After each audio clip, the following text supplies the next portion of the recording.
Welcome to the Everyone's a Critic movie review podcast. I'm your co-host, Bob Zarrell. I mean, who wants to have sex with a guy named Bob? Oh, Bob.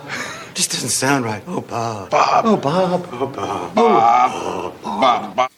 With me, as always, is professional film critic Sean Petrick. I am too smart. I am too smart. S-M-R-T. I mean S-M-A-R-R-T. And Josh Adams. That's me. Protege of mine. Rank number 32 in the federal prison system.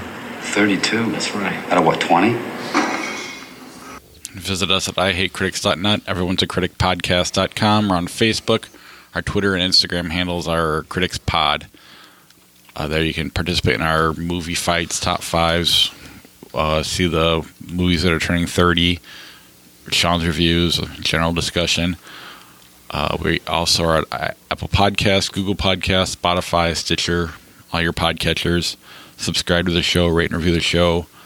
It helps us move up the charts. And then Patreon, ihatecritics.net/Patreon. It's the best way to help support the podcast. But I've also added a PayPal link at ihatecritics.net if you'd rather donate via PayPal instead of Patreon, if that's your thing. Either way, it helps us out. So whatever's easiest for you. We also have merch at ihatecritics.net in the podcast merch tab. There's 3 different shirts, mugs, whatever you want to get with those designs on them. That also helps out the podcast. Not so much monetarily, but a little bit, but more advertising and word of mouth. Let's see. That's the normal starting stuff, I think. Yeah. So sure. Let's get we have a huge show. That's why this is going to be like a 4-hour show.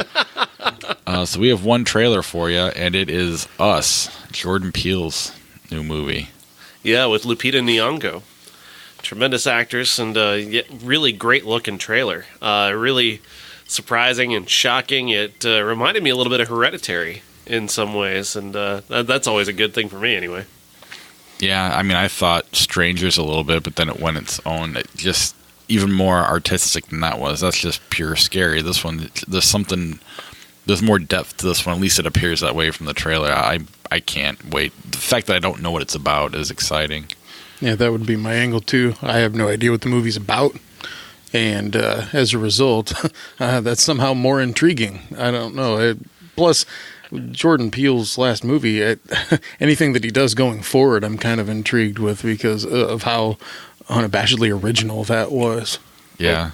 Take note, marketers. You can make a trailer where you don't have to give away everything.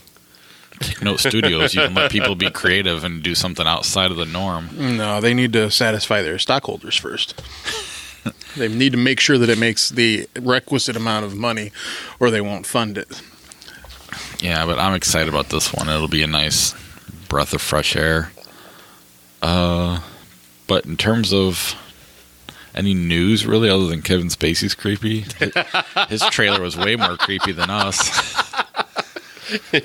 What a total creep. What is this guy thinking? I can't get a beat on just what exactly he thought was going to happen. Putting this out the same day that he's about to be indicted.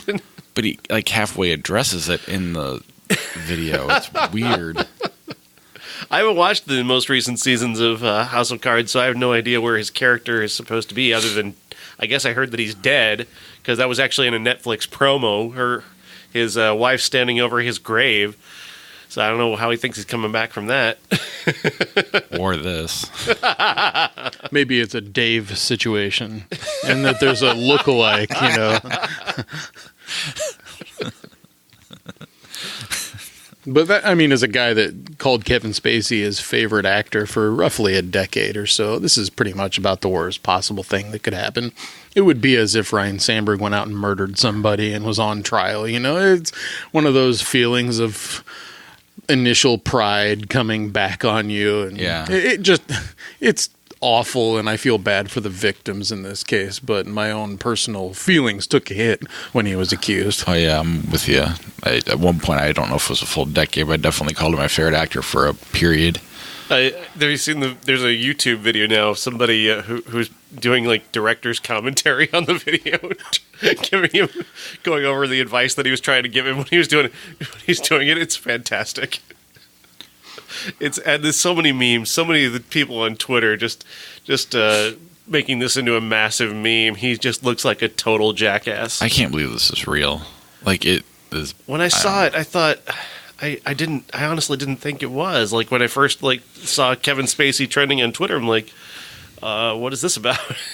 And then I read somebody talking about it, and I'm like, no, he didn't really do that.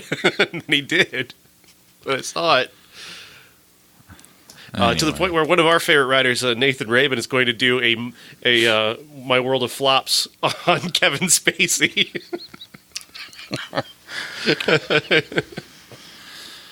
Okay, let's get to the 15 new movies we got this week, and we'll start with Aquaman, the biggest one of all of them. Massive monster hit, already up around, $500 million worldwide? That's not too bad. This is the latest from DC Comics. The buzz had been very strong on this coming out, to the point where some were saying it is better than Wonder Woman, which I would say, no, it's not. But it's quite good on its own, in its own way, and much better than I ever expected it to be.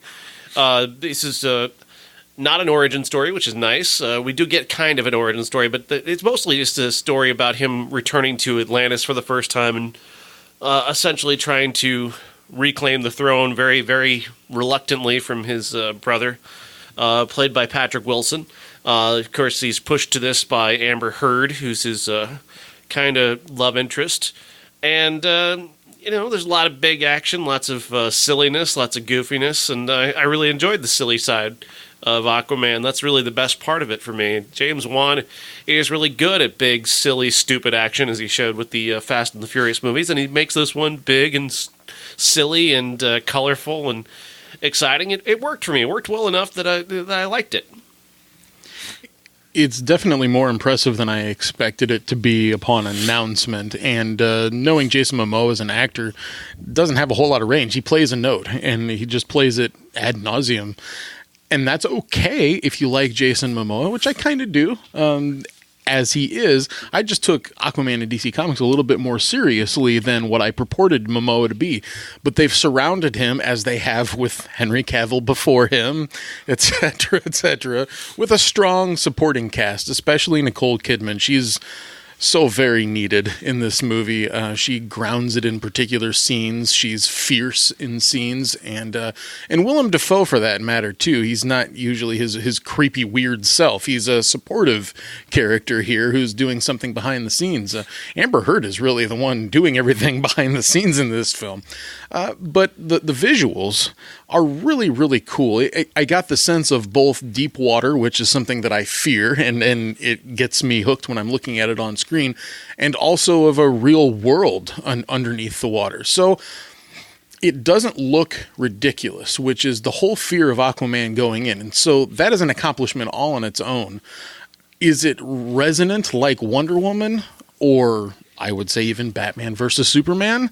No. In terms of ranking the DC films thus far, I would go Wonder Woman, Batman versus Superman, this, and Man of Steel are pretty much on the same footing for me.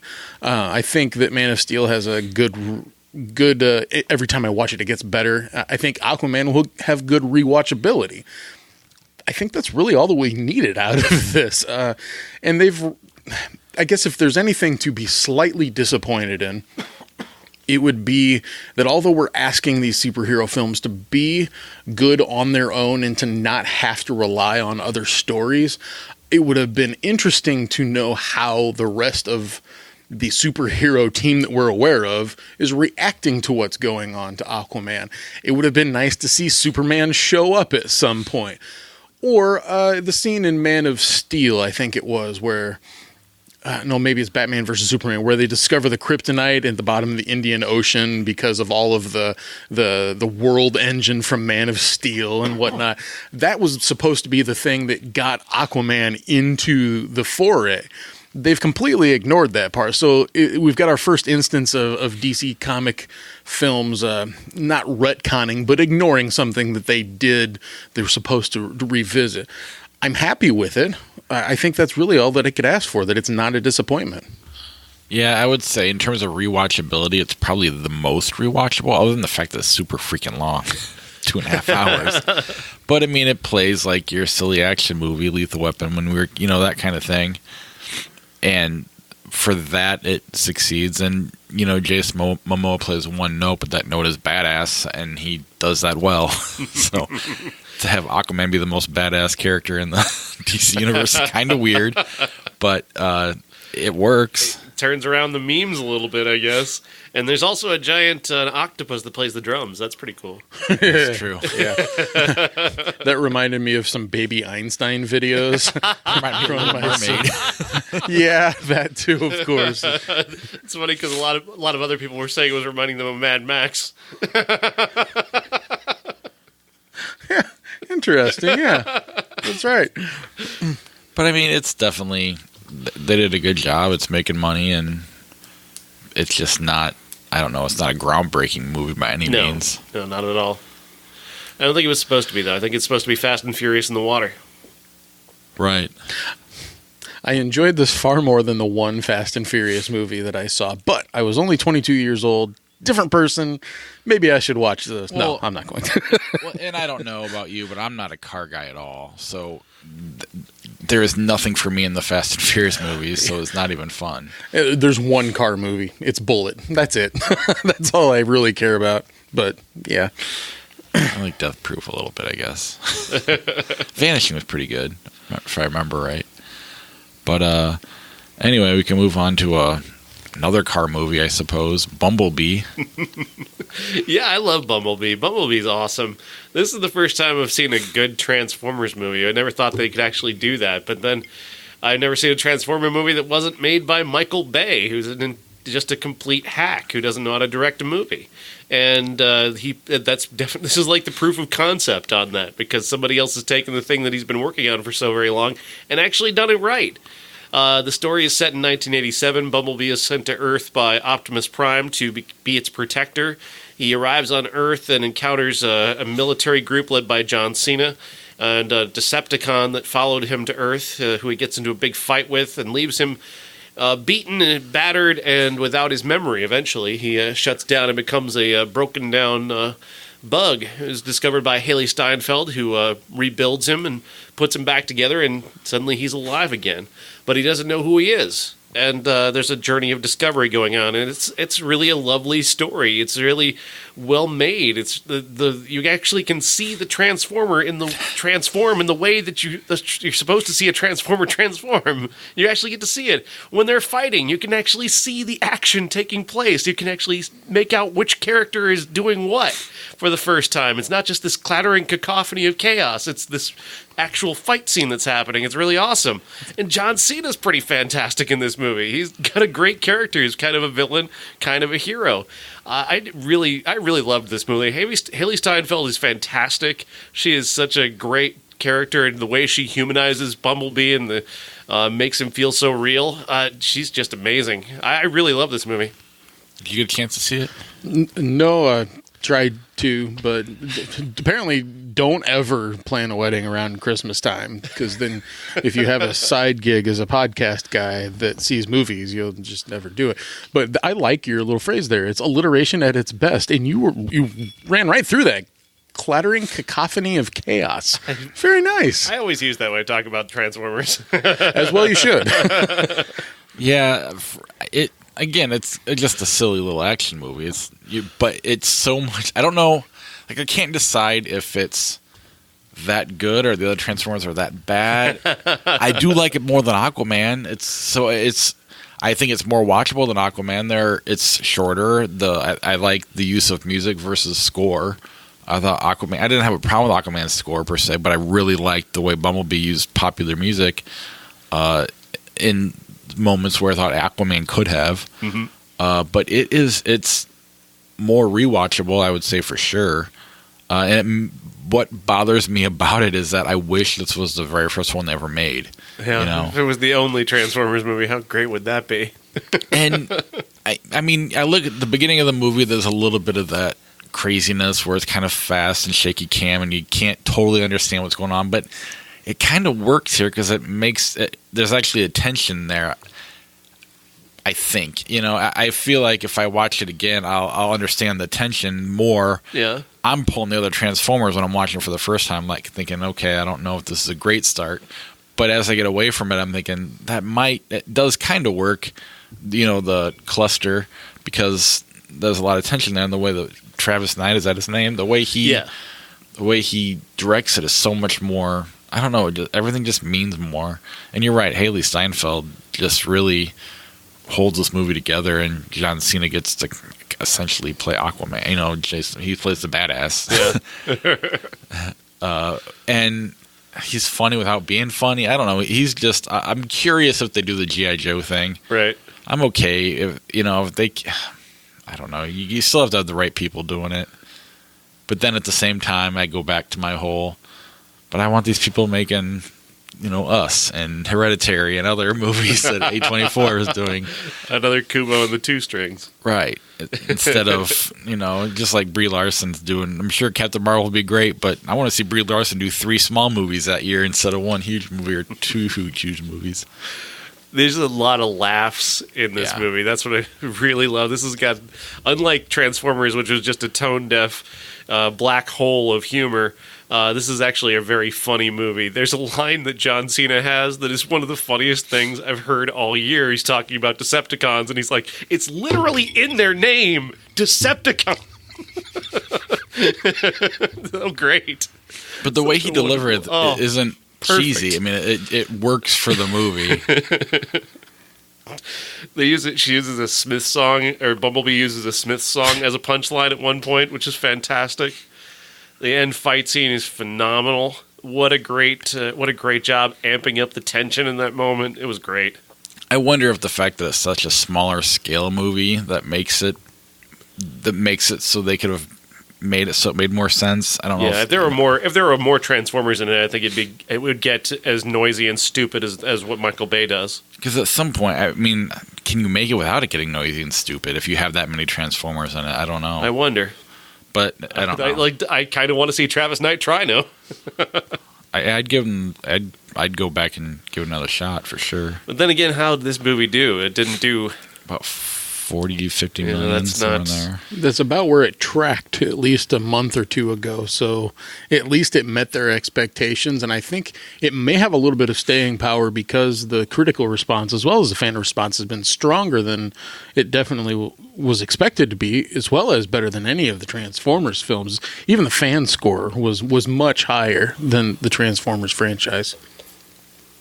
It's only at 40 million, but that's only nationally, or it's 71 worldwide.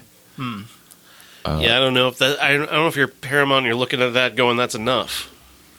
But I mean, I don't know what the budget was. 135 million. So they're going to probably just break even or maybe a little more. Yes, I'm sorry. I don't know if it matters or not, but something to keep an eye on is the parent company for these films, Hasbro.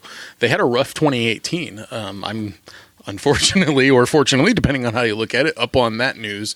And they had a super down year with all of their major properties, including Star Wars and Transformers. So considering that there was a movie in the year for both of those properties, there's talk about how Hasbro may or may not keep their licenses going forward. So I'm sure that anything in the Transformers franchise that they do has to hinge on whether or not they're going to keep the properties or continue making toys, et cetera, et cetera. There's a big question I have about the business decision to open this movie this weekend. I know there was a lot of room with people off work and whatnot and the kids out of school, but 2 weeks ago, we had an empty weekend where Schindler's List was the only wide release. Why Bumblebee wasn't on that weekend and pulling in a $50 to $60 million opening weekend with plenty of room to roll until Aquaman came out, and still having, it would have what this weekend it could be doing anywhere in the $10 to $20 million for this week while they're off of school with the reviews behind it. They missed this opportunity. They screwed this up really bad opening this the way they did. For toys as well. Right. And it's not just Aquaman. I mean, Holmes and Watson, you have that audience that might have gone to this. Even Mary Poppins Returns, part of that audience could have gone to this, and they may have chose that instead, or Absolutely. the parents. So, yeah, I don't know. I do think though that this one will stick around. I think it'll have a life on the streaming services where kids watch it over and over again because it is that good and that rewatchable, more so than a lot of these action movies that we've gotten lately. But while we're here, Holmes and Watson. Holmes and Watson. Oh, what a piece of crap. I know I was going into this with a very negative attitude because I don't like Talladega Nights and I don't like Step Brothers. And so I was kind of prepared to hate this, and I'm hating it just as much as I thought I would. But honestly, I just don't understand what it is that Will Ferrell and John C. Reilly do for each other. All they do is yell at each other and then violently attack each other. And then they do these big, stupid physical bits. And that's it. And I don't see why any of that is funny. And this is supposed to be a parody of Sherlock Holmes, and really the parody never arrives. It's kind of they're kind of not playing it straight, but there's not really any essence of parody to it. Like, they don't make his Holmes all that ridiculous. Like, he's right throughout. Like, he's as smart as he seems to be. Like, he's guessing all the bad guys' moves and whatnot. So I don't understand what they're going for there. The opening of this movie has like 4 running gags going all at once. So you've got Holmes trying to get to the trial of Moriarty, played by Ralph Fiennes. He's got to be there by noon, or Moriarty gets free. But during this time, he's also got to pick a hat. He can't decide on which hat he wants, so they have to do the bit with the hat. And then they've got a bit with a mosquito and killer bees. And then once they actually get to the courthouse with all these 3 running bits going on, they start another running bit about how this isn't really Moriarty. It's a guy who's a chronic masturbator, and we got to come up with 15 different riffs on how to say masturbation without actually saying masturbation. And I'm just pulling my hair out. Just pick a fucking joke. Just pick one that's funny instead of trying to come up with 15 all at once. The movie just keeps heaping garbage on top of you, trying desperately to find something's funny, and it never does. There's one funny character in the entire movie. It's Lauren Lapkus. And for most of the movie, they don't even let her character talk. She talks at the end, and it finally gets funny. Yeah, one of the downsides of the Judd Apatow, Adam McKay school of directing, I guess, is just say a million different things and we'll capture the best part. The thing is, they would cut stuff out and they just pick the one. Right. You watch the deleted scenes, and sure, it's funny in that context. But now you're seeing a lot of movies, like a movie that comes to mind, I don't know why, but Bad Grandpa, though, with De Niro and they just kept telling, every line had to be a joke to the point where it just stopped being, even if they were funny jokes by themselves, together it got boring and unfunny. Sisters did that. The House with Will Ferrell and Amy Poehler did that. Yeah, I think some have called it line-orama, where they're just kind of throwing out line after line after riff trying to get to a funny joke. Which I think you need a better director to rein it in. That's okay if you're going to shoot it that way, but you can't leave them all in the movie. Right. And so that's just funny. I mean, I do like Talladega Nights. I'm not as big a Step Brothers fan as a lot of people are, but I do think Talladega Nights is funny, but I was not looking forward to this one. It didn't look that good from the trailer, and the way you're describing it, it seems to be the problem with a lot of movies anymore, or a lot of bad comedies, just too many jokes and not enough direction. And mostly, I mean, just Will Ferrell and John C. Reilly just like to yell at each other and then get into slap fights. And that's severely diminishing returns after a while. Well, yeah, when the same thing, it just gets old after a while. And the one thing I do like about Will Ferrell is, we talk about Adam Sandler not caring, but Will Ferrell really doesn't care, but in a way that he doesn't care if you like it or not. He almost thinks it's funny when it's so unfunny sometimes, and I can kind of appreciate that about him. That's kind of what works sometimes on Saturday Night Live with him. If something was so bad, it ended up being funny. But more than anything, I like him in a supporting role. The funniest scenes in Step Brothers when you had another actor and they're actually carrying the movie. You talk about Lauren Lapkus in this carrying a scene. Talladega Nights had other actors that came in and made it work when it did work. So Yeah, I mean, Sacha Baron Cohen is 50 times funnier than either John C. Reilly or Will Ferrell in that movie. when you look at old school, you had the straight guy, Luke Wilson, Yeah. handing it off to Vince Vaughn and Will Ferrell instead of them trying to lead it. And, I mean, Vince Vaughn suffers the same thing. As a lead, he's not nearly as funny as he is as a supporting character, but I don't know. This movie seems to have disappeared. Good. Needs to be buried in a landfill somewhere. Speaking of buried in a landfill somewhere, Dick Cheney, If only. Vice. Vice is Adam McKay's attempt at making a movie about Dick Cheney. I don't know why he wanted to make this movie. I've seen this movie twice now. I still don't understand it. It's the story of Dick Cheney basically coming up in Wyoming, and he's going nowhere. His wife finally forces him to turn his life around. She gets him into college. He then decides to get into politics. He sees Donald Rumsfeld and becomes his acolyte, essentially deciding at that point that he's a Republican. He's kind of an opportunist for most of the time, to the point where there's a joke where he says to Donald Rumsfeld, "What is it that we do believe?" And that's the punchline. What do we believe? No, we don't really believe in anything. Steve Carell is basically playing like a Saturday Night Live character as Donald Rumsfeld. Donald Rumsfeld was playing Saturday Night Live character, but yeah. I mean, that's what everybody's doing, aside from Christian Bale, who takes this very, very seriously to the point where he ruins any type of parody or joke. He's taking this Dick Cheney very seriously. He plays the whole thing very straight, and I'm not sure what his intent was versus the intent of Adam McKay.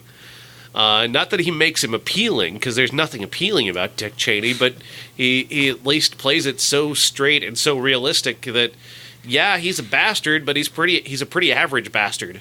He just happened to rise to the most powerful position in the world.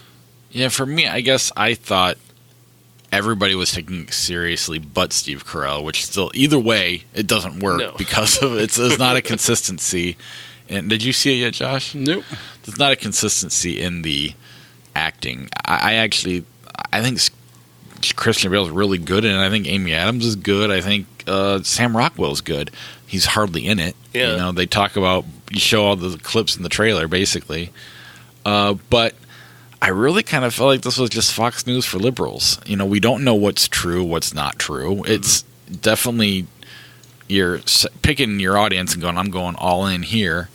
But unlike, God, I always forget the name of the movie, Big Short. The Big Short. Unlike that one, which everybody can kind of relate to, even though you're still it's a liberal conservative thing. But this one is just definitely they don't have all the stories. They make stuff up. They have fun with it at times, but I don't know. It's not as effective because it's just preaching to the choir, but it's also not necessarily totally true because they're just taking liberties right and left. And it does what The Big Short did. It's basically just rips off The Big Short using its little bit about taking little skits, the little skits that they did in The Big Short where they're like cut to Selena Gomez and an economist talking about the housing crisis.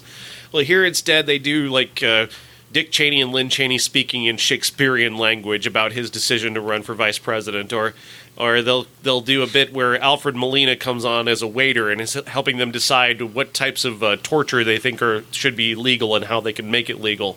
But he's doing it like he's reading from a wine list. Right. And those moments, I guess, are kind of funny, but again, the joke is just always just a little bit off to the side. Not funny enough. Yeah. It wasn't really, obviously the Big Short's not going to be fun. It's going to piss you off, and that's kind of the appeal to it.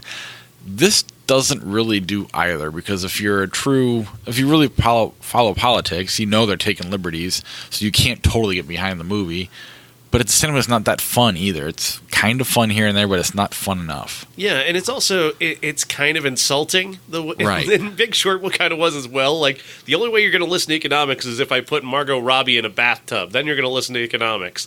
The only way you're going to enjoy this movie is that I'm going to do these little skits, or you're going to it's going to just like the focus group thing that they do in the movie was really truly insulting, where they're just outright hateful to anybody who wasn't paying every bit of attention to Dick Cheney.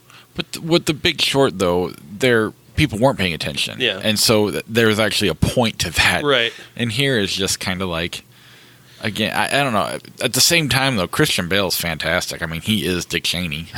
But that's where it begins and ends for me, really. Anything else on Vice? I don't recommend it. Yeah, really disappointing, really, because Yeah. I was the most excited about this one coming into the holiday. Mary, Queen of Scots. Yeah, Mary Queen of Scots. I was a little bit suspicious of this one when they didn't send it out for year-end awards, and there's a reason why, because it's basically just a mid-century soap opera. The idea That's is disappointing. Yeah, Saoirse Ronan plays Mary Queen of Scots. She's returning from France, where she was married to the King of France for a time, and now she's returning to Scotland to assume the throne there. She is the cousin of Queen Elizabeth, and she has a claim to to Elizabeth's throne in a way. And if she can produce an heir to that throne, then she will definitely have a line of succession in her favor. She's kind of, it's basically just about a little maneuver here and a little maneuver there, and who's in power and who's in favor and whatnot. And it doesn't really go anywhere. Saoirse Ronan's good, Margot Robbie's good, but Margot Robbie's barely there. Really? Yeah, she's not really given much time in this movie. It's called Mary Queen of Scots for a reason. It's about Saoirse Ronan's character, and she just doesn't have much of a character to play. This character is interesting, but it's not really, I don't know, there's nothing really relevant about it. It doesn't stand out in anything. It just is like a kind of a potboiler drama beach read of mid-centuries politics. All right, then the favorite, we'll just kind of stay there. Because I saw this one, and I mean, I'd say it's a little better than what you described, but not too. I mean, the acting I thought was really good in this movie, but the story itself I didn't really care about. Does that make sense? Sure. Olivia Colman, Rachel Weisz, Emma Stone, and another story about a queen, and lots of more sexual politics in this movie, which I dig. I thought that was really fascinating. This movie really uses sex in a very unique and kind of ugly way, Right. which is really interesting. Emma Stone just is a poor girl who just arrives in court looking for a job. She's the cousin of Rachel Weisz's character, so she kind of takes pity on her. Rachel Weisz is the best friend of the queen and has used her position to build her power base, and essentially is kind of running things until Emma Stone kind of insinuates herself in there. I love the way Yorgos Lanthimos builds this rivalry between these characters, and the almost accidental cunning of Emma Stone's character versus the actual cunning of Rachel Weisz's character is a really wonderful dynamic. Emma Stone is somebody who's like pretending to be smart the whole time. And she thinks she's doing the smart thing the whole time. She did a much better job of Dick Cheney than and he did good. Yeah. Whereas Rachel Weisz is amazing in this movie. She's so good. She just absolutely kills this movie. I loved it. I loved her. And this was an honorable mention to my top 10 of the year. Like I said, I loved the acting. Emma Stone, so you just don't see her playing roles like this. Mm-hmm. Not that she's not a good actor, because she is, but this is definitely something you've never seen her in. The sexual politics kind of. That's not really the character she normally plays, but she really nails it. And her and Rachel Weisz, or Weisz, however you pronounce it, their chemistry, I don't know. It's a good movie that I don't think I'd watch a lot, I guess is more what I'm getting. But I really did. I just dug the acting in this movie. The acting was top notch, and that, to me, that was the best part of the movie, more so than anything else. All right, 3 more. Welcome to Marwen. Welcome to Marwen. This one's on my worst of the year list. Welcome to Marwen stars Steve Carell as a guy who makes, I guess he's an artist who takes pictures of kind of these Barbie doll characters that he's turned into these World War II characters, and they're based off of real women in his life. In this fictional village that he's built called Marwen, they're there to protect his character from harm. He's a guy who was assaulted by a group of guys who were kind of white supremacists who attacked him because they assumed he was gay, and they beat him up to the point where he lost all of his memories prior to the attack. So he lost his ability to draw, his ability to do the job that he was doing before, and now he's just kind of does this. A woman moves in across the street, played by Leslie Mann, who he kind of fixates on and kind of turns her into his love interest, whether she wants to be or not. And really, all you need to do is kind of change the score, and this becomes a thriller. Like he becomes Really? he becomes a serial killer. Honestly, like he's a guy who makes dolls of his closest female friends, and it's like just one edit away from him being like the biggest creep on the planet. And Steve Carell plays the character as if he's a creep, and I don't feel sorry for this guy. I feel like he's just this close to just snapping and just killing everybody around him. You guys don't make dolls of your female friends? I think Josh and I are on the same page here. I thought it was normal. He also wears women's shoes, which is an odd choice, but okay. So at one point, Leslie Mann tries to be nice to him by giving him a pair of her shoes, and yeah, he starts wearing those around. That's not weird, though. I mean, go ahead, wear women's shoes if that's what make you happy. That doesn't bother me about this character. It's everything else about this character that is so creepy. And they turn this, seemingly like the guy in the documentary Marwen Call, I guess, is just an artist, and he's kind of odd, but his friends really care about him, and the movie doesn't frame him as a creep, whereas this movie kind of frames this guy as a creep. I mean, there's an actual scene where one of his friends comes to visit him, and he's set up a scene that he's taking pictures of, and it's her with her top ripped open by the Nazis. And she comes in and goes, "Why is my top open?"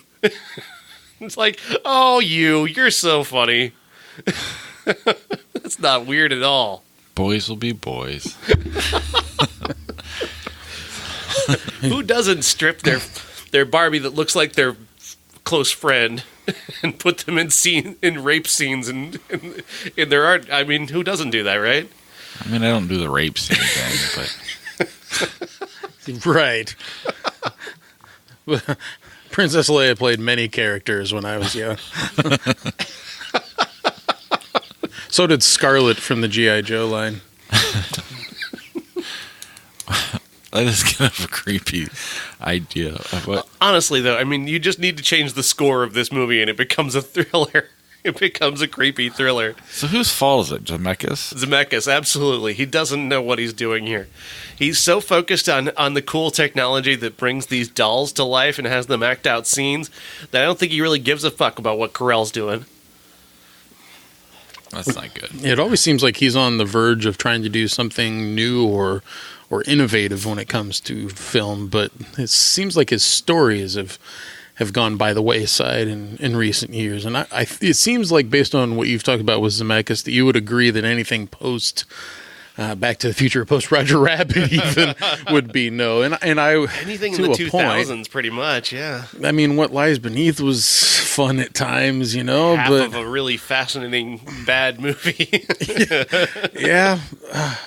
I guess that's true, but in terms of technological innovation, I'm thinking of Beowulf. I'm trying not to, but Polar Express. Yeah. The Walk with Joseph Gordon-Levitt. Am I right about that one? That was a good movie. But all of them seem to be like, okay, this is new 3D technology for The Walk. This is new motion capture face technology for the Polar Express, which I still hate that movie. Let's be fair. While we're not fans of that does have an audience and people love that movie. Absolutely it does. But it's that weird uncanny valley that really drove me away from the film. I can't even watch it. It rubs me the wrong way. So at least with this one, he's on to something there. I think that Zemeckis has stopped telling stories and is more pushing the envelope of technology. And what that reminds me a lot of is George Lucas. He stopped telling stories. Yeah, and Zemeckis is one of the guys who's talked about maybe one day replacing all actors. Aha. Well, this would be a good segue to that. His best movie is still Used Cars, I think. That is excellent. His only R-rated movie. Or at least at one point. What Lies Beneath is... Well, I don't think it is. no. Doesn't matter. Yeah, that's true. Let's fight. Vox Lux, that came out this week? It's been out for a little while. Okay, but screw you want that. to throw it in? If it's up to you then. You tell me. I thought we already talked about it. We didn't mentioned it at on an episode that comes out next week. Oh, okay. Our year-end best of the year, we talk about Vox Lux. If you have nothing more really to add than that, then we can move on. No, not really. All right, then. Mary Poppins Returns. Mary Poppins Returns. Yes, this is a sequel to the original Mary Poppins with Emily Blunt taking up the role of Mary Poppins some 20 or so years after the end of the original. She's come back to take care of the Banks children once again. This time it's Michael's kids, the 3 kids that she's going to care for. Well, Michael is trying to keep the house. They're about to lose it to the bank that he works at, actually, interestingly enough. And he's trying to seek and find the bank notes that show that they've got stock in the bank that can help them keep the house. I love this movie. I did. I fell in love with this movie from moment one. This movie is full of magic and wonder and wonderful music. Emily Blunt nails this character. She really gets how to play what Julie Andrews was playing. Lin-Manuel Miranda is just a lot of fun. The kids are great. The animated scenes that mix with the live action are wonderful. And then when she sings "Where the Lost Things Go," I'm just like, I lost it. I couldn't hold it in anymore. Yeah, did you get to see this one? Sorry. Here's don't get married. I think that's the lesson you're going to learn from this podcast. Because I understand what you're going through. I agree with everything you're saying. I guess it's not, again, the acting's really good. I thought Emily Blunt was almost better than Julie Andrews. Honestly, yeah. It's not a movie that I'm into. I'm not really a musical guy. But everything you said is completely true. It's just not my cup of tea kind of thing. But it's surprisingly watchable for something that's not your cup of tea or my cup of tea. I think anybody who likes Emily Blunt, whether it's the action star or the social media person with John Krasinski or whatever, however you like her in any fashion, I think that you should see this because she really does knock it out of the park. I kind of think this is the best thing performance-wise she's ever done because she really does hit a home run here. Yeah, she does. But it's just, I mean, we'll get to it with the classic too. I'm just not a Mary Poppins guy. So I don't know. I adore this, and I was surprised. Rob Marshall's been kind of hit or miss since Chicago, and he really did a great job bringing this story together. He stays focused. The story doesn't drag. He really keeps things he runs a tight ship, just like Mary Poppins does. Yeah, like I said, it's very, very watchable no matter what, who you are. You're going to enjoy, watch it with your kids or whatever. It's that kind of movie, obviously. But let's just move on to the classic, which is Mary Poppins, if I can click the right button. Ladies and gentlemen, this is the main event for the linear, legitimate, and universally recognized, undisputed classic. Mary Poppins. 1964, starring Julie Andrews and Dick Van Dyke. And Mary Poppins comes from the clouds to take care of the Banks children. Their father, George, is busy at work all the time. Their mother is kind of a flighty activist who's kind of always out the door doing something. And so she's taking care of the kids, and she's taking them on these magical adventures into animated lands, and Dick Van Dyke is along for the ride, and I love Dick Van Dyke. I know it's become popular in the past few years to make fun of his accent, and it's a bad accent, but I think it's intentionally bad. I think that's actually part of what he's doing here, is doing a really bad Cockney accent. I think he's doing it to make you laugh. And I think everything he does is about making people laugh, and I love that about him. He's so game and such a sport for everything. For me, when I was a kid, I used to sing these songs and just adore this movie when I was like 6 or 7 years old. This was the best thing in the world. Watching a a really tall adult, act like a big oversized kid was great.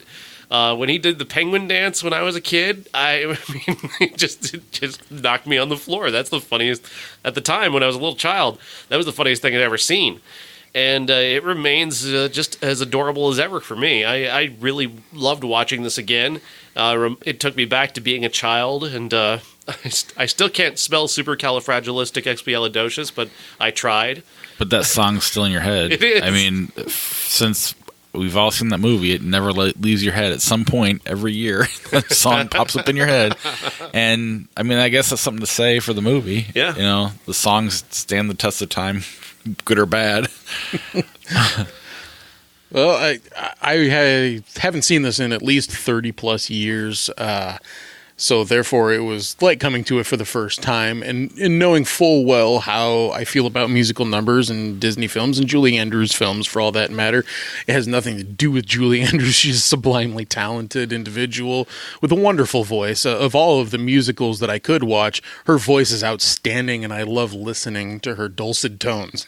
I have to get that at least out of the way and talk about the positives of it. And it's such a positive film for the most part. She's really showing them how to live, these kids, and how to be good kids and good citizens and treat parents with respect, so that the parents, who are shitty, by the way, mostly, especially the dad, start actually treating the kids as something of value.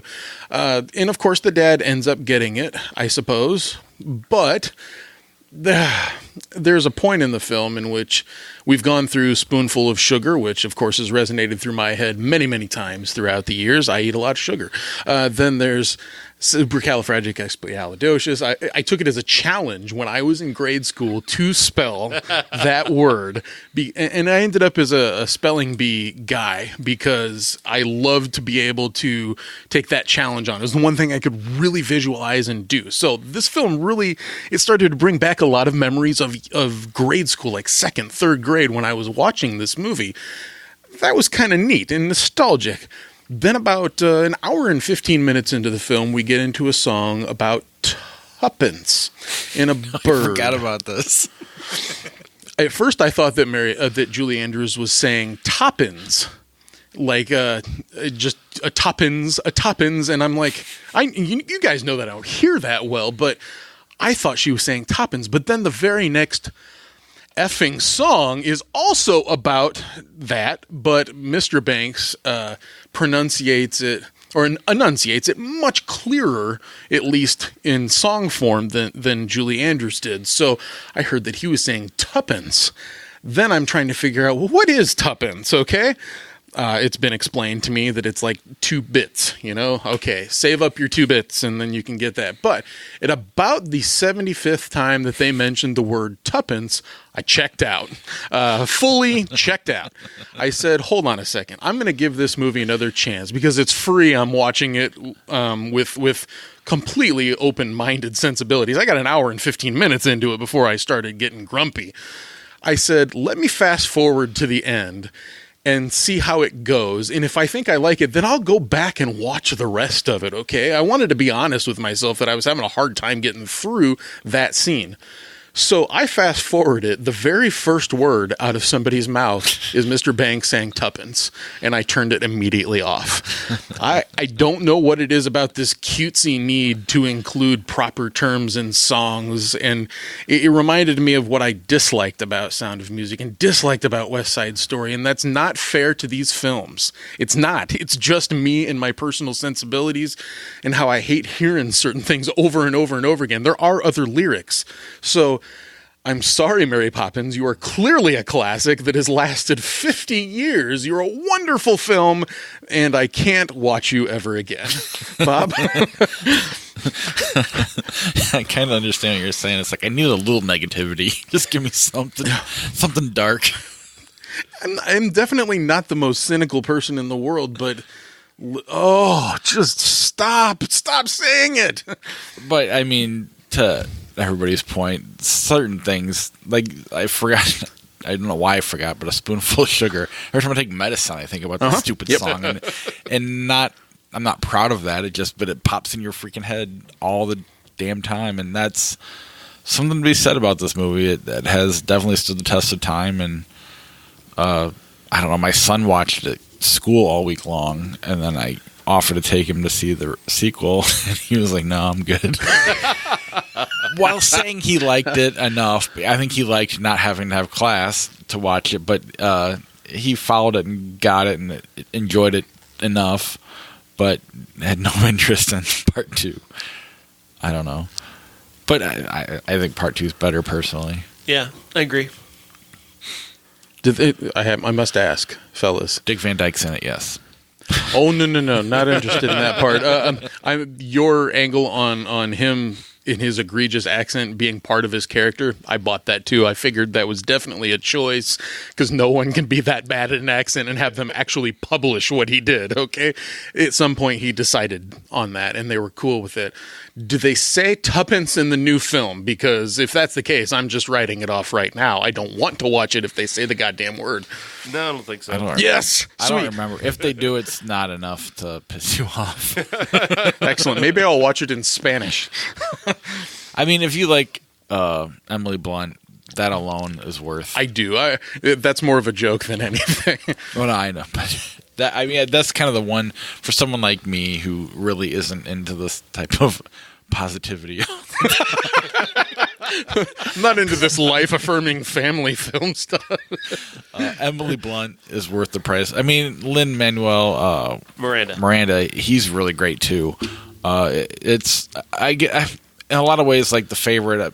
I wasn't as into the story, but I thought the acting was fantastic. Same thing kind of here. The acting was just top notch, and the watchability, like we've been talking about, it's been a pretty watchable weekend outside of Holmes and Watson. And Marwin. It's just creepy. All right, let me see if we can find the 88 button. Movie fight? Number 18 Yes. in 1988. Movie fight. I will do it. Squeezed and pulled and hurt my neck in 1988. All right, we'll hit that again in a little bit. This is a long thing. I haven't had my soundboard in 6 months, maybe longer. It's been a while. I don't have a sound bite for movie fight yet, but the movie fight is sequels that are better than the original. I know we got one comment on Facebook. It was from Cousin Jeff. Oh, unless that was Josh. Oh, it was me. He said The Empire Strikes Back is the best sequel. And I suppose if I had to pick of the 3 Star Wars movies, that'd be my favorite, I guess. Yeah, I'd say Empire is better than the original. I agree. My favorite sequel of all time is obviously Aliens. That's in my top 5. So, but at the same time, I know that in terms of a movie structure and whatnot, and its place in film history, Empire Strikes Back is probably considered the number one sequel over the original. I guess you would probably have to consider sequels that are good, whereas the originals were crap. Let's just take the X-Men franchise as just a random example, okay? X-Men United is far superior to the introduction film known as X-Men, where they just say characters' names, roll credits, okay? Who they are. Yes. But Empire is truly a dynamic movie, at least in terms of the genre, because there's darkness involved in that. There's a Shakespearean element of family dynamics, and then setting it up with a cliffhanger like that. It's one of those all-time sequels. If it was the beginning movie of a trilogy, I can't imagine it being nearly as interesting as perhaps other sequels. But you can throw in Boba Fett in there. You throw in Yoda. It's definitely, over time, has become what I think is the best Star Wars movie. That doesn't mean it's my favorite, of course. Yeah, I think the obvious ones are Empire, Godfather 2, Aliens, like you said. Kind of drawn a blank after that, though. Well, getting into less classic territory, I would say that the Fast and the Furious sequels are far superior to the original. Not so much Too Fast, Too Furious, or certainly not Tokyo Drift, but the other ones. Starting with Fast and Furious 3, and then you move on to 5 and 6 and 7. Those are actually far better and far more entertaining than the original was. They've definitely taken that premise and expanded upon it and made it even sillier than the original was. And far more entertaining by adding The Rock and Jason Statham to Vin Diesel and Paul Walker. I really love that franchise, even though I didn't love the first movie necessarily. I like it, but I loved what they've done with it, taking it in such a unique and silly direction. I think you could make the same argument for the Mission Impossible series as well, couldn't you? Yeah, like 3 yeah, on. The first one isn't very good if you get down to it. Yeah, for me, just for fun, I don't get to talk about Devil's Rejects that much, and I like it way better than House of a Thousand Corpses, which I like okay, but I don't know, it took itself a little more seriously than House of a Thousand Corpses did. That was a campy little wannabe Texas Chainsaw Massacre 2. Devil's Rejects is more of a wannabe Texas Chainsaw Massacre, so I suppose if you had Texas Chainsaw 2 and Texas Chainsaw Massacre backwards, I would like that better as well. So, but yeah. I don't know. I really like Devil's Rejects. I think it's a really good movie. I know it's really dark. There's not a lot of fun in it, but I don't know, for some reason darkness is appealing to me, and I can't really explain it. But well, you're right that it's better than the original. I will give you that. At least we hadn't mentioned the Indiana Jones franchise. Some people consider Last Crusade a lot better than Raiders because Last Crusade is more fun and more adventurous and has a bit more comedy added to it. Out of nowhere, Blade 2 is better than Blade.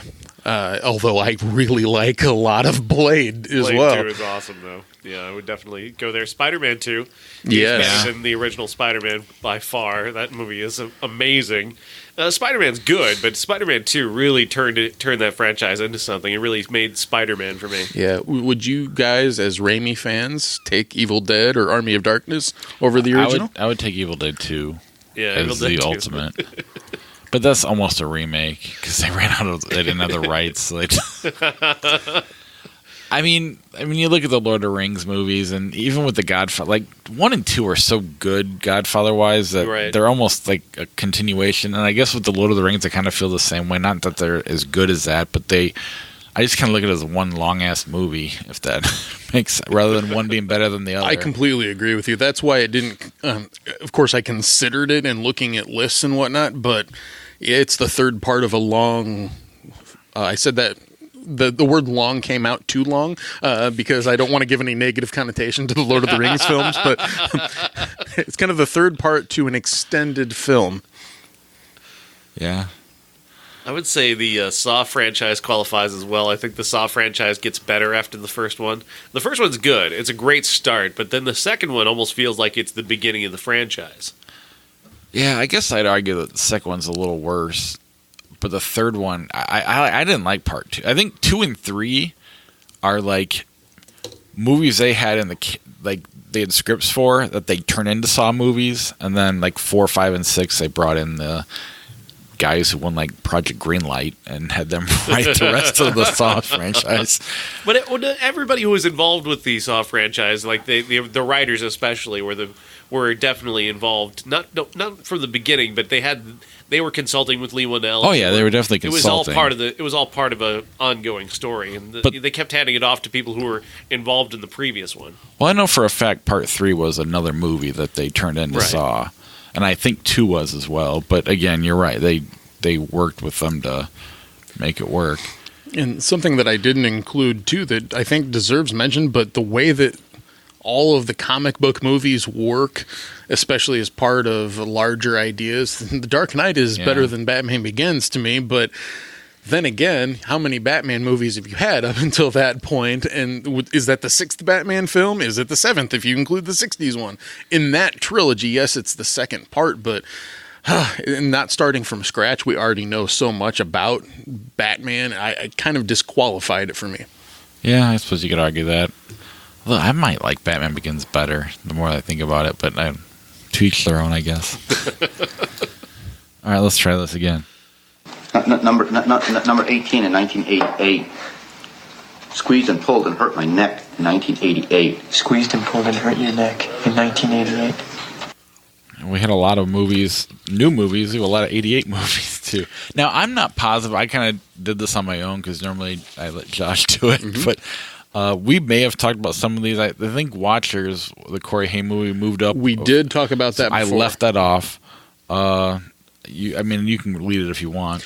The two movies I'm not going to get to at length at all here are Pell the Conqueror and The Girl in a Swing. Two movies I hadn't heard of until I made this list. Maybe they're worth it. I imagine somebody like Uncle Jeff will tell us all about The Girl in a Swing or something like that as being a strong... I don't know. He just tends to know about the ones that we haven't watched. It sounds like something Steve Carell's character from the Marwen movie might. Yeah, that's not bad. Let's see, Hellraiser 2. Hellraiser sucks. I've seen this one titled Hellbound as well. Aside from just different gore tactics, or there's nothing to the lore of this that really matters with this or the third one or any subsequent sequel. I'm sure it doesn't matter. It's just getting creative with S&M torture. There's nothing about it other than that. Let's see. We'll go with The Accidental Tourist. This stars William Hurt, and the plot summary goes, as an emotionally distant writer of travel guides must carry on with his life after his son is killed and his marriage crumbles. If I'm not mistaken, William Hurt was nominated or won an acting award for this movie. I think nominated. I don't think he won. Okay, and I haven't seen it myself. Sean? It's homework. It's homework. It's homework trying to get through that movie, yeah.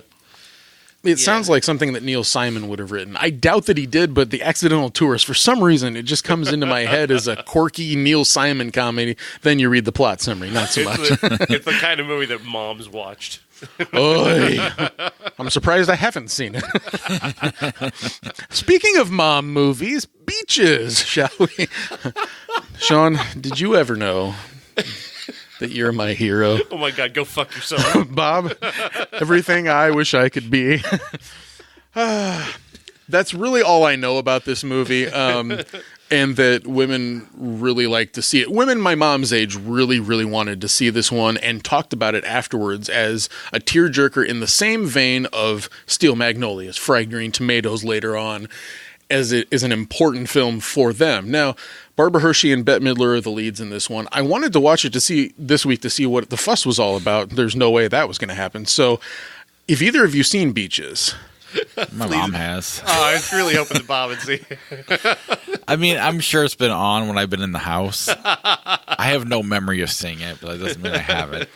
I haven't seen it either, but something tells me that one of them dies. I don't know why, but I just have this strong feeling that Barbara Hershey's character dies. Yeah, I think so too. And that would mean that Bette Midler is going to sing Wind Beneath My Wings as a number in a set that she's doing in front of a crowd, kind of like Lady Gaga in A Star Is Born in a way, but like less impactful. But obviously those songs have been important to our culture. Isn't Wind Beneath My Wings one of the most insulting songs you've ever heard in your life? It's so insulting. Well, it's corny beyond belief, okay, but the melody isn't shitty. It's just... It's something that is so very 1988-89. Trying to run through the lyrics to find the insult. You're my hero. It must have been cold there in my shadow to never have sunlight on your face. Okay, I don't know that many lyrics. You were content to let me shine. That's your way. Okay. You always walked a step behind. So I was the one with all the glory, and you were the one with all the strength. All right, that's enough of that shit. I mean, I understand why it's insulting now, but at the same time, it's like... Yeah, because Bette Midler is saying, I'm the one with all the skills and the talent, and you were the one that was nice. Is that what she's saying, or is she saying, I'm the one with all the popularity, and you're the one that's in the grave? I don't know. You're the one that had the true talent. I don't know. Sorry you're dead, but you're the wind beneath my wings. Gary Marshall directed it, though, so I don't know if that means that. Are you serious? Oh, really? Well, when I was pulling together, I swear to God that's what it said. Okay. So. Oh, I'm so glad I didn't watch this. I hate him so much. Up next for Gary Marshall, Pretty Woman. It's the one, Sean's kind of against the death pools that I'm always trying to bring to the... But Gary Marshall, Sean's proud of. He's like, I'm glad that guy's dead. I'm so glad that guy's dead. Not his sister, who recently died. Who's a lovely human being. And made some great movies. Were there an afterlife, he's not going to see her anytime soon. There's not. Gary made Overboard, so I'll never kill him too much for that. And I know how I feel about Overboard, but yeah, I do love that one. Try watching Valentine's Day. That's all I can say. I will not. I will not. Overboard. It'll change your mind. And really only watch the first half of Overboard, then I get bored. Oh, but the wonderful song. Oh, never mind. Anyways, okay, that was 87. This is 88. Dangerous Liaisons, another story of cruel intentions later on. It's from a novel, if I am not mistaken, and it involves a widow and her manipulative ex-lover to make a bet regarding the corruption of a recently married woman. So it's mean people being mean to a really nice person and going from there. It stars Glenn Close, Michelle Pfeiffer, and John Malkovich, if I'm not mistaken. And I'm always mixing that one up with The Age of Innocence, where you've got Daniel Day-Lewis and Winona Ryder. Not the same movie at all. I've seen Dangerous Liaisons, and for all of the notoriety behind it, I think this is an Adrian Lyne film, maybe, or Barbet Schrader, maybe? One of the two. Point is, controversial director's controversial idea lands with a thud to me. I didn't think it was very sexy in terms of what it could have been. Of course, in the end, if you've seen Cruel Intentions, then you know that the corrupted woman, in this case it would be Michelle Pfeiffer, is the one that gets away as, you know, having been the better person or whatnot. But snooze fest. Yeah, I remember seeing this way too young and not just being bored and not getting it. Dangerous Liaison sounds a whole hell of a lot like an episode of Red Shoe Diaries to me, which I would much rather watch. Well, yeah, but then you throw Michelle Pfeiffer in it and get all excited because you're a teenage boy. But that's not the case. Not at all. It's Stephen Frears. God damn it, I love Stephen Frears. I'm a fucking idiot. I mean, and I'll blame the age that I saw it at for the reason I don't like it, but maybe if I watched it as an adult, I would. I don't know. Sorry, Stephen Frears. I love you. Okay, Working Girl is the last of 88 and directed by Mike Nichols. He of The Graduate and Primary Colors. I think I'm bookending his career well with this one. Working Girl got a lot of notoriety back in the time for being both Best Picture nominee and Best Supporting Actress nominee for Melanie Griffith. Did she win for Best Supporting Actress? I can't remember. But I know Sigourney Weaver, I think, was nominated for Best Actress too or something like that. It stars her and Melanie Griffith and Harrison Ford. Sigourney Weaver is the boss. Melanie Griffith is the opportunistic, plucky woman who's trying to use her creativity and her hard work to make it in the world, and Sigourney Weaver's character is just insufferable, and Harrison Ford plays the guy that's in between both of them, and it's kind of gross when you look at it because Harrison Ford somehow gets the benefit of the doubt here for playing two women. But Melanie Griffith's character, at least, if you're going to watch this for anything, it's her. She's determined. She's really sweet. There's something really endearing about her that I like. And speaking of songs that will catch your ear a little bit, Carly Simon's got an anthem in this one called Let the River Run, which every time I hear that, I mean, I know exactly what time and place I was in. 3rd or 4th grade, sitting in class and wanting to get out of class and wanting to go home and faking being sick. And so having to hear that over the loudspeaker in the nurse's office. It's like your JFK assassination. What? You remember where you were when it brings you back to... Oh. I don't know. On a much different level, yes, you are correct. Carly Simon is your 9/11. Yes. You know what's funny is that they used Carly Simon's Let the River Run for the United States Postal Service after the anthrax attacks. Seriously, that's what they used as their ad campaign song. Now, speaking of Kevin Spacey, to bookend this show, it wasn't on earlier, but Kevin Spacey is in this as a very, very sleazy businessman that tries to take advantage of Melanie Griffith. And when you watch that or think about that now, all of a sudden it starts to get even creepier than his effective character in this movie. I thought, my favorite part of this is actually Harrison Ford.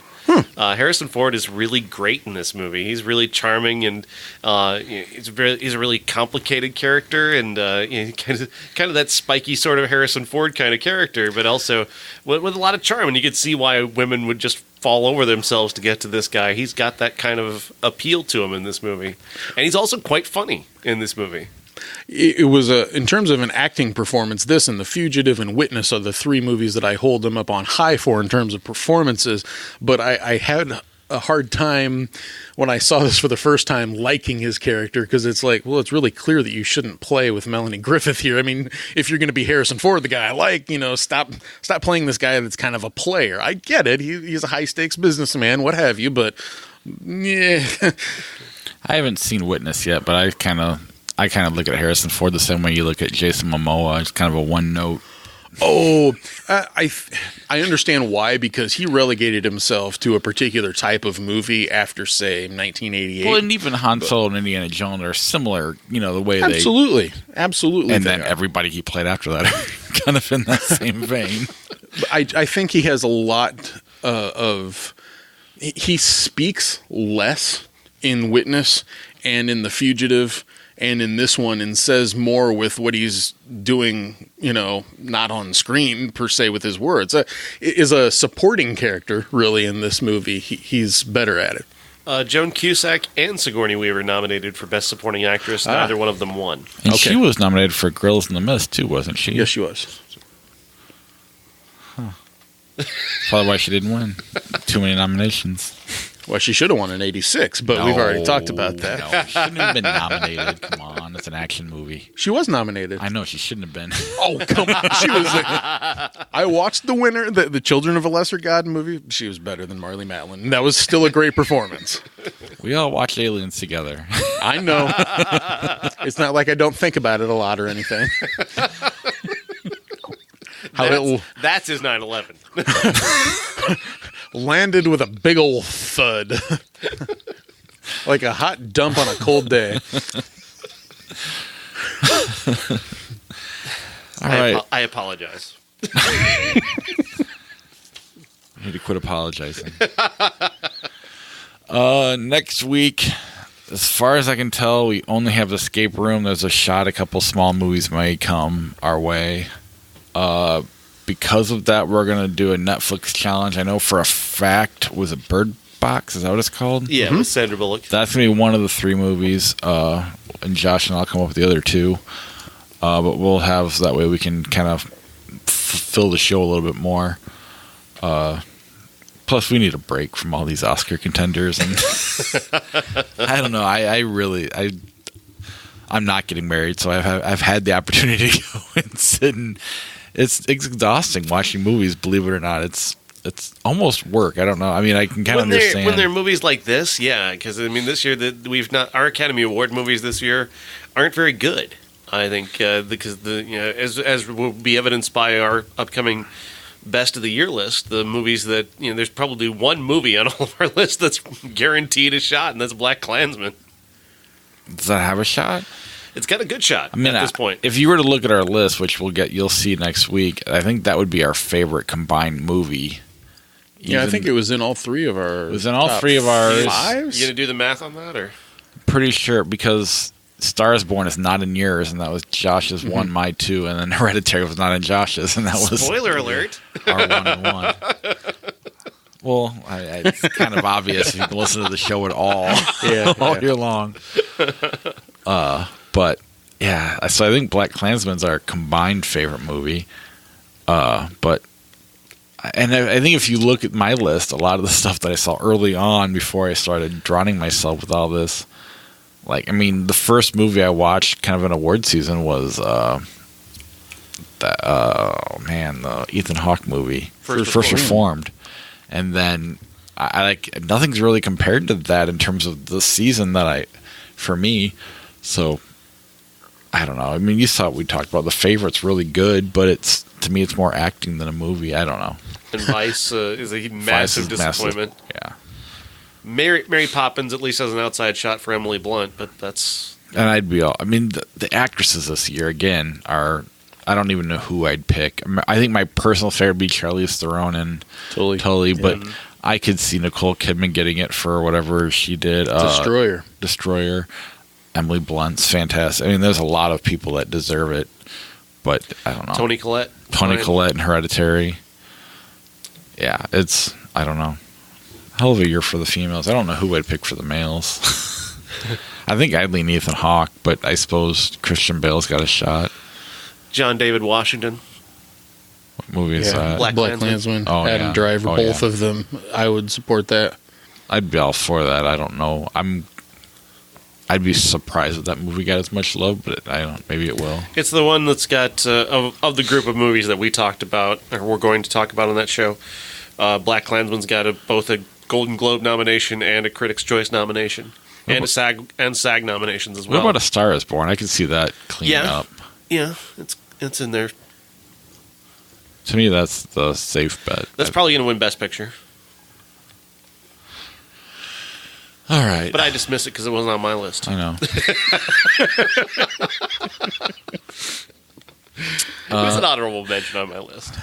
Maybe it'll be like 15 years later, we'll say, boy, Black Klansman really should have won, and A Star Is Born is a great movie. It's amongst my favorites or whatnot. I'm reminded of 2003 with Lord of the Rings and Lost in Translation. I don't know, man. A Star Is Born is pretty phenomenal. Yeah.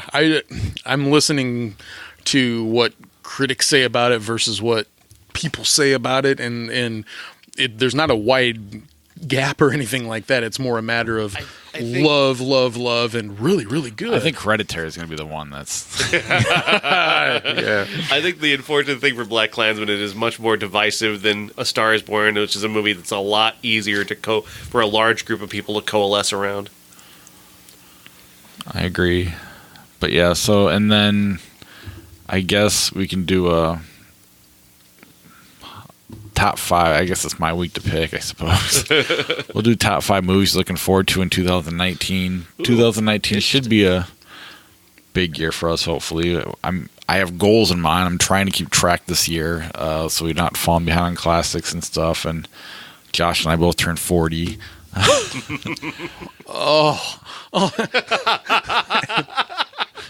The man's about to get married. Why do you got to do this? He turns 40 way before I do. I barely turn 40 next year. What does that mean? At the end of the year. I got a while. I just turned 39, so I got some time. It has been so long since I've thought of it. I would like to thank you for getting it into my head again. But we have some VHS. I'd like to try to knock some of those out for our Patreon episodes, and hopefully we can actually do more of those this year, but we'll see. I've been 40 for a while, Josh. It's fine. Yeah, the dread is not so much that it's going on 3 years now. Of being 40. You're almost 50. I got no response to that. But I guess that is our show. I do want to thank our Patreon supporters for supporting the podcast. Our key group levels: Jason Bryant and Charlie Messing.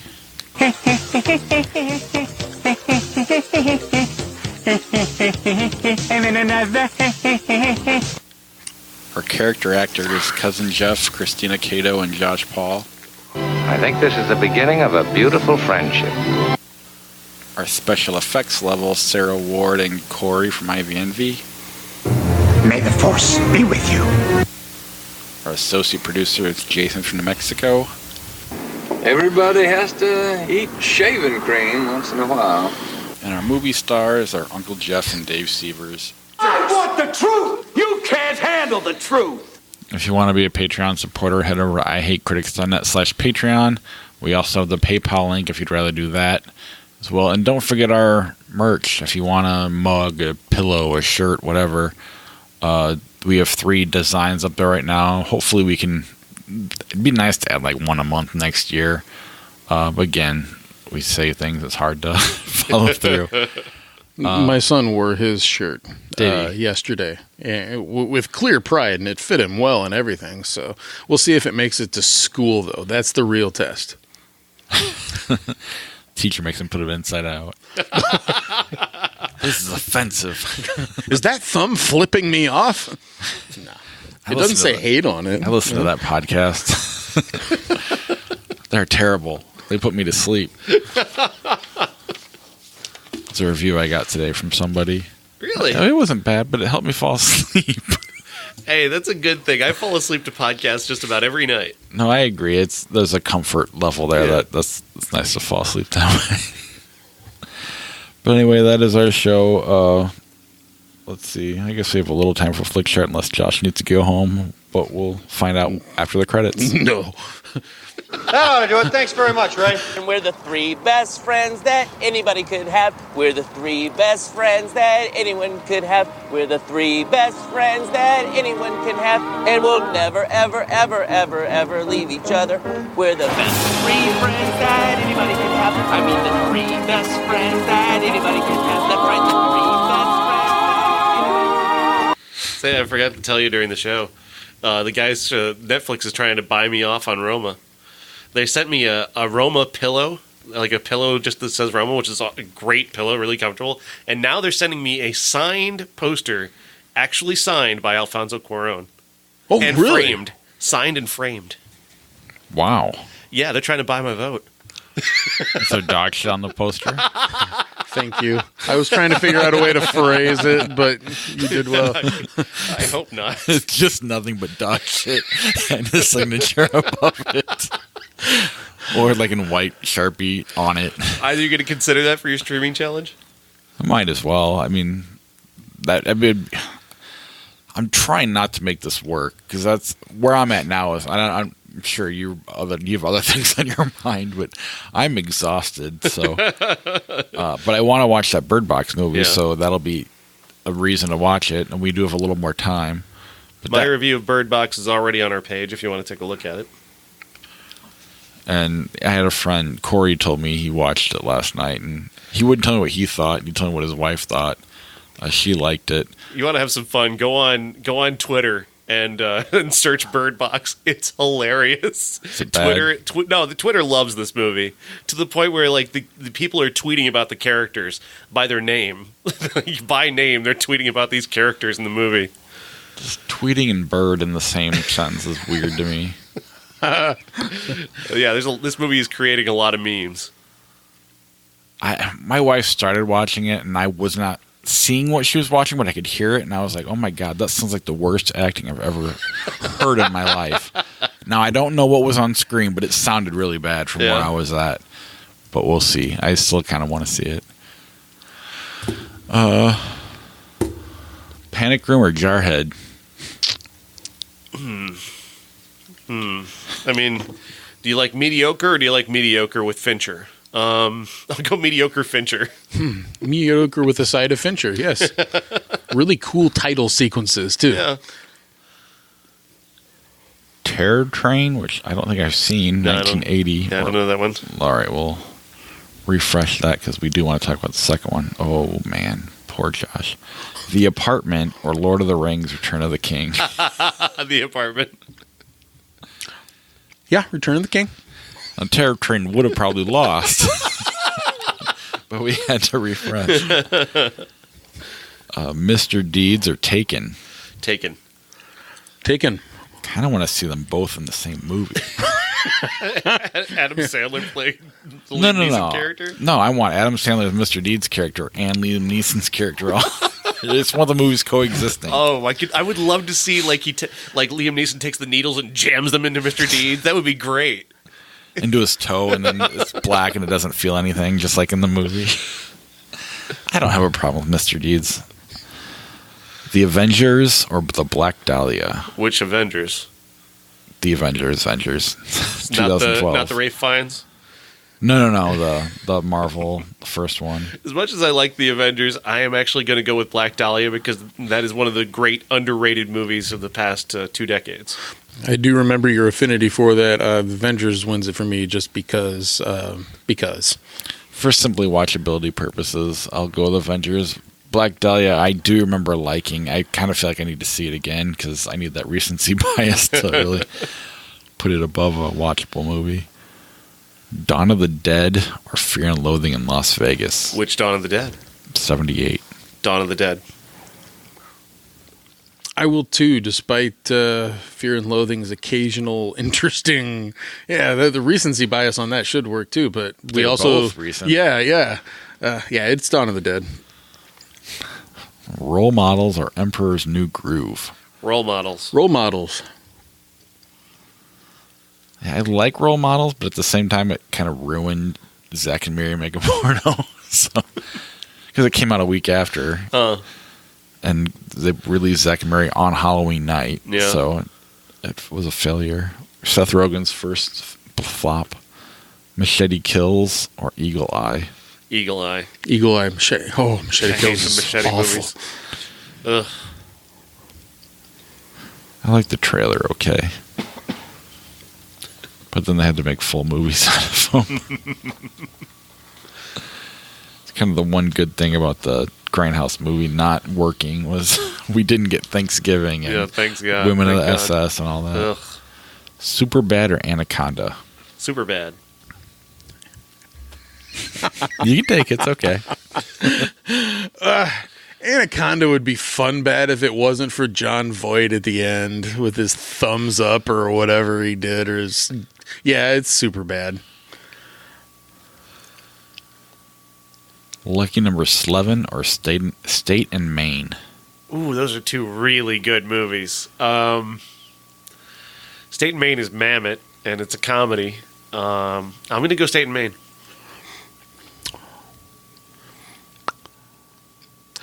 Slevin for rewatchability purposes only.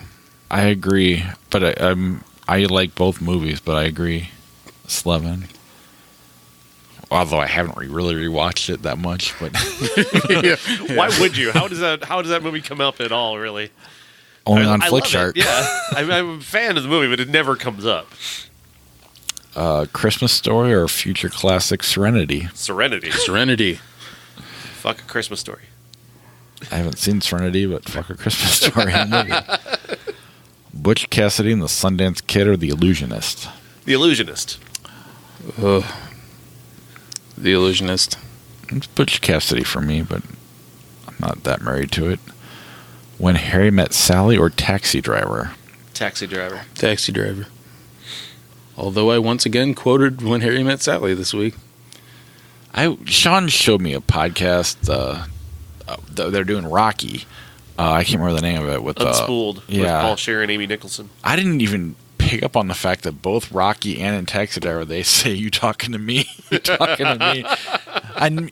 I just, even though I knew, I always assumed Rocky was just talking about Taxi Driver. But they had a whole section of the movie where that was going on, or a section of the podcast. Trading Places or Planes, Trains, and Automobiles? Trading Places. Planes, Trains, and Automobiles. I love Trading Places. I do like Planes, Trains, and Automobiles as well, though. Unlike Sean. Snow White and the Seven Dwarfs, 1937, or Bruce Almighty? Snow White. Yeah, I haven't seen Snow White in such a long time. I'm sure we're due for the Disney remake of that anytime now. We got it already, didn't we? Kinda. Is it Maleficent? Snow White, or is that Sleeping Beauty? Well, then you had Sleeping that. Beauty. But then you also had that Twilight Chicks movie. Is it Enchanted or No, there was a Snow White and like the army people or whatever. I can't remember who was in that. Oh, Snow White and the Huntsman? Yeah, Snow White. Yeah. Oh, that wasn't Disney though. I mean, that's Universal, so I assume So they can still do it. at some point we'll get a Disney Snow White thing. Good. Snow White it is. Avatar or First Blood? First Blood. First Blood. Always like it when Stallone wins. Cool Runnings or It Could Happen to You? Cool Runnings. Two movies you haven't thought about in a long time. Yeah. Took me a minute to remember what It Could Happen to You is. I will go with It Could Happen to You. I'll go with Cool Runnings just because I remember that one more. I do remember the lottery ticket trailer, but I don't. Maybe I haven't even seen it. I don't even know. I feel like I have, but it's been so long. Desperado or You Got Mail? Desperado. RoboCop 87 or The Hurt Locker? Hurt Locker. Hurt Locker. Woodstock, the documentary. Is that You can skip that one. Jarhead or Jay and Silent Bob Strike Back? Jay and Silent Bob. I've lost already. Just go ahead and say it. So once we get you to rewatch Dogma and Jay and Silent Bob, you're almost fully on board as a Kevin Smith fan. I remember Tusk very well. But Tusk is like Old Man Smith. But those do require a rewatch at this point, yes. I agree. I think you will enjoy it, especially Jay and Silent Bob. Well, really, I think you shouldn't. Maybe, I don't know. I'd like to talk Dogma sometime at least, if nothing else. The Hunt for Red October or $1 Million Baby? $1 Million Baby. Agreed. Yes. Sean Connery's eating can't save him. Tommy Boy or I Know What You Did Last Summer? Tommy Boy. Tommy Boy.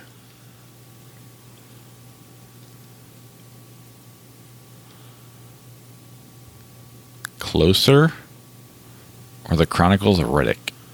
Ooh, that's tough. That is tough because Chronicles of Riddick is a hell of a movie. But Closer, man, I love that movie. I love Natalie Portman in that film and Julia Roberts, Jude Law, Clive Owen. It's amazing. Closer. That's a Mike Nichols movie too, isn't it? I think so, yeah. I'll go with Chronicles of Riddick, but guiltily. That's a real, true guilty pleasure. That whole series is really good, though. I know. Is like really good. Technically, I haven't seen that, but I've seen Pitch Black and I hated it. But I really like Closer. It's way better than Pitch Black, though. We should have talked about it in sequels, honestly, because Chronicles of Riddick is way better than Pitch Black. I really do like Closer. So can I just push it over? That's fine. I picked Closer, so. I know, but technically it should be a split since I haven't seen the other movie. The Core, 2003. I don't remember that one at all. Hilary Swank, Aaron Eckhart. Get your C team. The Land Before Time. The Land Before Time. I am choosing The Land Before Time. Oh, easily. Harry Potter and the Deathly Hallows or About a Boy? About a Boy. Deathly Hallows, but man, it's pretty close. I like About a Boy better. Shanghai Noon or Tropic Thunder? Tropic Thunder. Yeah, I still haven't seen the Shanghai Noon movies. Don't plan on it. Somehow, Tropic Thunder was written by the guy who made Holmes and Watson. Again, I don't think I think it's the direction. He also directed Holmes and Watson. but he did not direct Tropic Thunder, though. Pitch Black or American Wedding? American Wedding. Pitch Black. Oh, fuck you, man. That movie's one of the worst movies I've ever seen. Yeah, I wasn't a big fan of Pitch Black, but Chronicles of Riddick is so good it almost rehabs Pitch Black in a way. I love Pitch Black. That's hard. Pitch Black to me is almost unwatchable. I don't know. It was my introduction to Vin Diesel. I don't. It probably requires a rewatch. That was a 1999-2000 movie. At the time, the special effects were like just fine, and it was gorier than I expected it to be too. It filled that void where Alien had been missing. Maybe that's why too. Big Fish or Philadelphia? Philadelphia. That's tough for me. We watched Philadelphia just early part of last year. Philadelphia is amazing. So my like and what I know is right. I'll go with Philadelphia here. That's fair enough.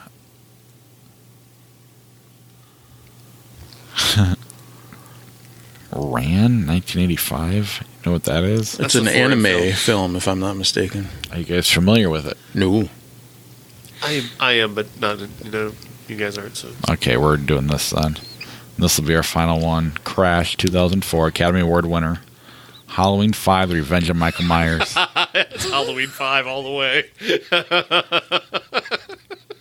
Fishing with Gandhi.